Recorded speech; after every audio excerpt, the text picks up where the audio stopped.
I think the simpler you make something, the more people can grasp it. A lot of people feel so overwhelmed. You make something the least bit complicated and they feel stupid. And people don't need your help to feel stupid. They already feel stupid. So I came up with a definition for mental, psychological, and emotional health. And I've played it to a bunch of people, and I'm going to play it to you because they say, I think that's it. So see how this lands for you.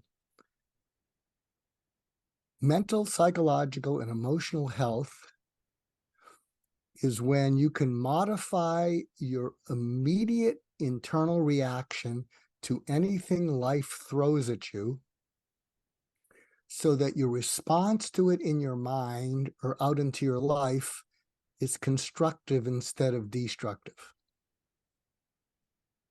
That is simply it. And so you help people. If you agree with that, then, okay, first step, how do we, you can't step out of the batter's box. If you withdraw, that doesn't help because then you're behind everyone and then you're going to develop a phobia about going back to work because you're behind everyone. So no matter where you are, life is throwing something at you. But if there was a way to be able to modify your immediate internal reaction, which could be fight, flight, freeze, and or eat that entire pizza that you didn't mean to eat.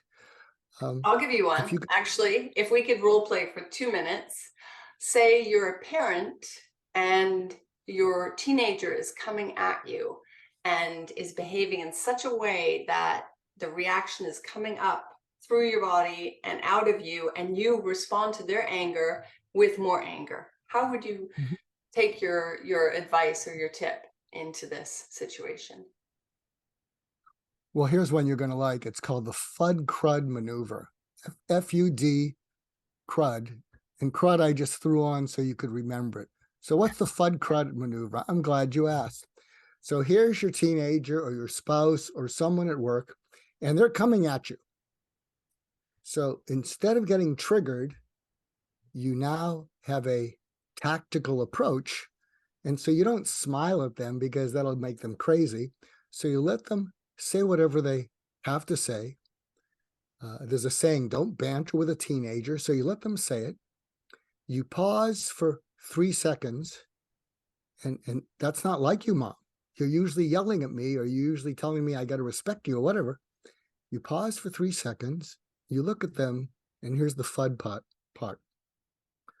Honey, you sound frustrated, and I think you're holding back. What? Yeah, you sound frustrated, and I think you're really upset and disappointed too. So you want to fill me in on what you're frustrated, upset, and disappointed about? Maybe we can do something about this. So it's counterintuitive because even though they don't sound frustrated, they sound angry. You can call it instead of the FUD crud, you can call it the FAD crud, which is you seem frustrated and I think you're holding back. I think you're angry and disappointed, but angry is such a flash word. I am not angry. So, angry is just to emotionally charge. But can you imagine saying that? They're going to say, what? So the whole energy has disarmed them. Yeah, that's amazing. And then what you want to do is you want to pull it out of them. So what exactly are you most frustrated about? How long have you been feeling this? When did it start? Wow. And so you want to pull that off their chest because you want to calm them down. And like I said, I think you're upset and disappointed. What are you most upset about? Well, blah, blah, blah, blah, blah, blah, blah. Oh, yeah, I can understand that. Well, yeah. Anything else you're upset about that we're not even talking about? Oh, yeah. Tell me anything you're upset about because I love you. Oh, and so what you're going to see is you're in control. They're going to calm down. And then the last thing is, I'll bet you're disappointed too. Disappointed in your friend, disappointed in me, disappointed in yourself. disappointed that it's happening all over again? What are you most disappointed about? Wow, wow. I can understand that. Oh, but do you follow what's happened? Is you totally disarm them, and then you can have a conversation and say, going forward, we can't change what's happened, but going forward, what needs to be different so that you're not frustrated, upset, or disappointed again? Because I love you.